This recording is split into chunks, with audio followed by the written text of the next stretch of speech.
મારું હનુમંત ટેલરમાં તમારું હાર્દિક સ્વાગત છે મિત્રો। તો મિત્રો આજે આપણે બ્લાઉઝનું કટિંગ કરવાનું છે, કટોરીવાળા બ્લાઉઝનું। તો આપણે આ 1 મીટરનું પીસ છે। તો મિત્રો આપણે આ પીસને ડબલ કરી દીધા છે ને આ 40ની સાઈઝનું પીસ છે।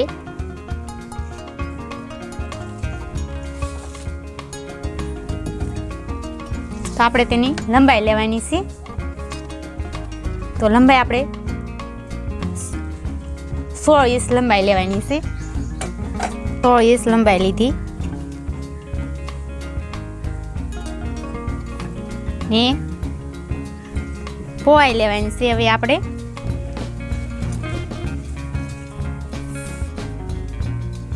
તો 10 ઇંચ પહોળાઈ લીધી ને 1.5 ઇંચ આપણે વધારાનું સિલાઈમાં રાખવાનું છે પ્લેટની સિલાઈ માટે। ને શોલ્ડર આપણે 6 ઇંચના લેવાના છે। 2.5 ઇંચ આપણે ગાની પહોળાઈ ને 3.5 ઇંચ શોલ્ડર પટ્ટાનું।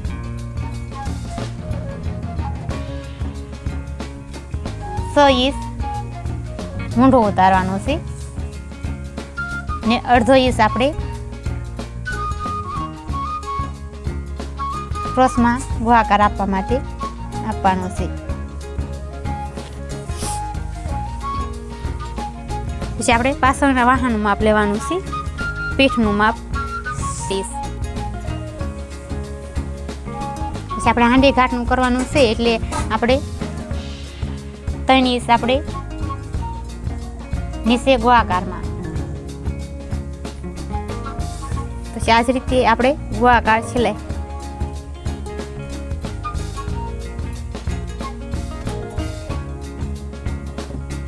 તો આ જ રીતે આપણે ગોળાકાર આપ્યું।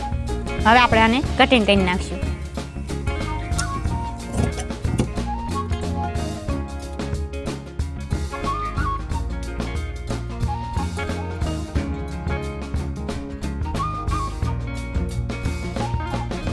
મિત્રો આપણે પાછળના વાહાનો ભાગ કટિંગ કરેલો છે। તો આપણે હજી સરખો આપણે શેપ ગોળાકારમાં ન છો હોય તો આપણે થોડોક આપવાનો છે વધારે।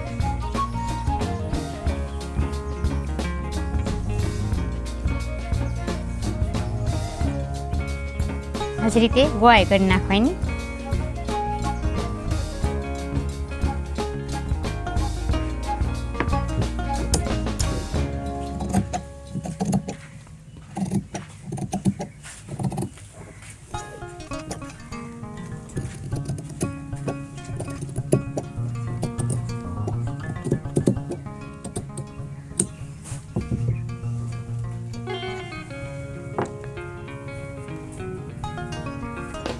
તો આ જ રીતે આપણે પાછળના પીઠનો ભાગ કટિંગ કર્યો મિત્રો।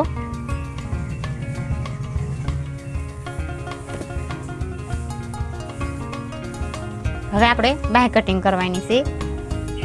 તો આ જ રીતે મિત્રો આપણે બાયને ડબલ કરીએ ને આ જ રીતે આપણે ફિટિંગ અહીંયા જે ભાગ ઘટે તે આપણે અલગથી બટકા લગાડવાના છે। આ જ રીતે મિત્રો આ જે કટિંગ કરીને આપણે અહીંયા લગાડી દઈશું। તો બાયની લંબાઈ છે 11.5 ઇંચ મિત્રો। તો આપણે 12 ઇંચ લેવાનું છે। પહોળાઈ 5.5 ને 1.5 ઇંચ આપણે વધારાનું।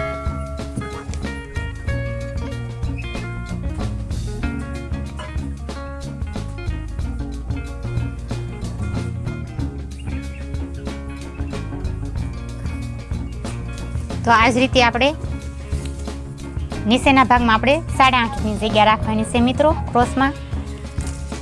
તો આ જ રીતે આપણે હવે કટિંગ કરી નાખશું।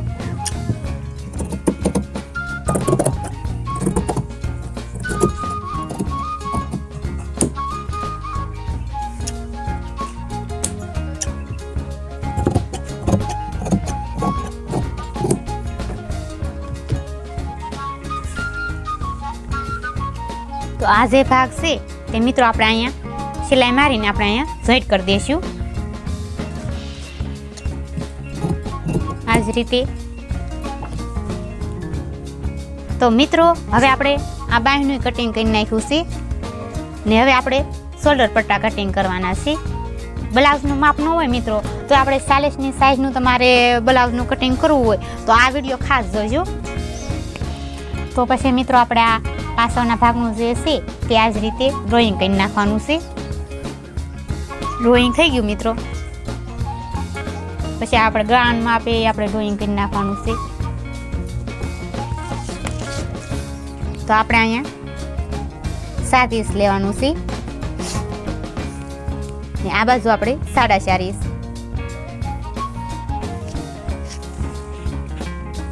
આ બાજુ ગાળની લંબાઈ 4.5 ઇંચ ને વચ્ચે આપણે 2.5 ઇંચનો શેપ આપવાનો છે ગોળાકાર.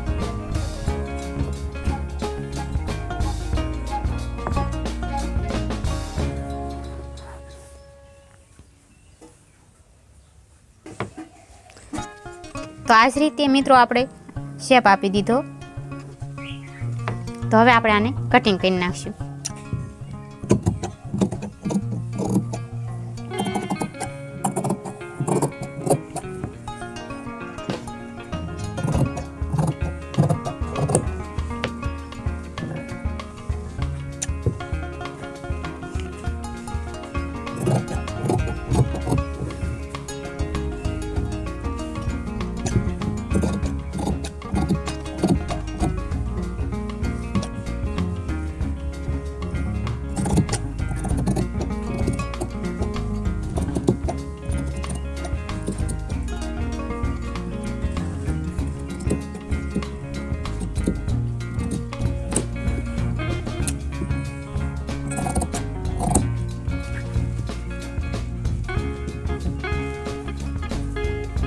તો મિત્રો હવે આપણે કટોરીનો ભાગ કટિંગ કરવાનો છે. તો જે ભાગ આપણે શોલ્ડર પટ્ટાનો કાઢ્યો તેને આપણે આવી જ રીતે ગોઠવી દેવાનો છે.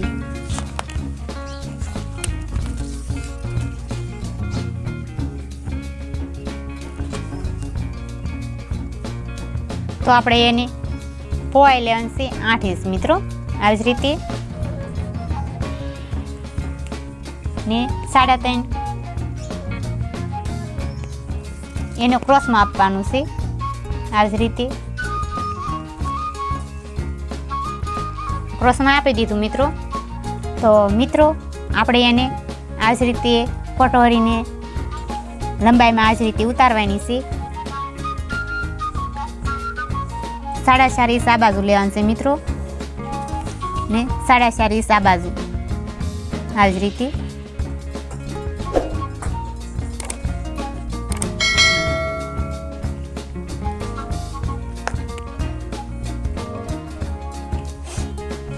વ્યવસ્થિત થયું ન હોય મિત્રો તો આપણે લાઇનિંગ દોરી શીખી છીએ.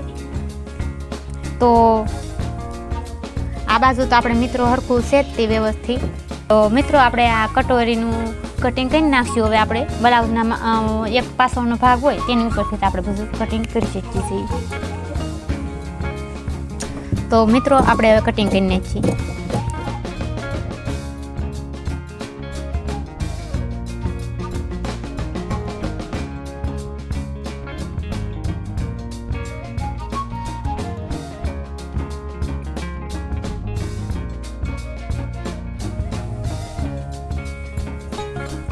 તો હવે મિત્રો ટક્સ આપવાના છે. તો આ જ રીતે આપણે ટક્સ આપી દઈશું. આવી રીતે ગોઠવીને આપણે આમ જોઈ જોવાનું.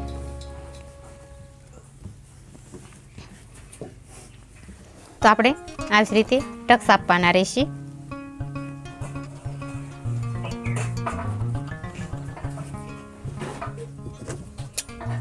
તો આપણે આ ટક્સ આપી દીધા મિત્રો ને 2.5 ઇંચ આપણે ટક્સ લેવાના જોશે સિલાઈમાં. તો મિત્રો હવે આપણે એના શોલ્ડર પટ્ટા કાઢવાના રહેશે.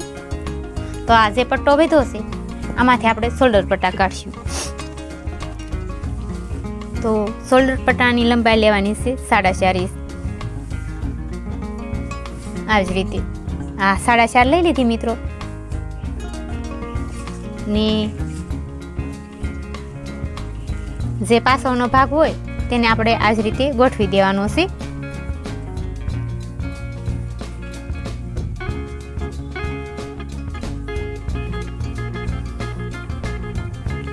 ને જે ટક્સનો હોય એ એક ભાગ એમાંથી માઇનસ કરવાનો રહેશે. તો આ બાજુ આપણે 4 ઇંચનું લેવાનું છે ને આ બાજુ આપણે વધારે આવશે થોડું. તો આ જ રીતે આપણે કટિંગ કરવાનું છે.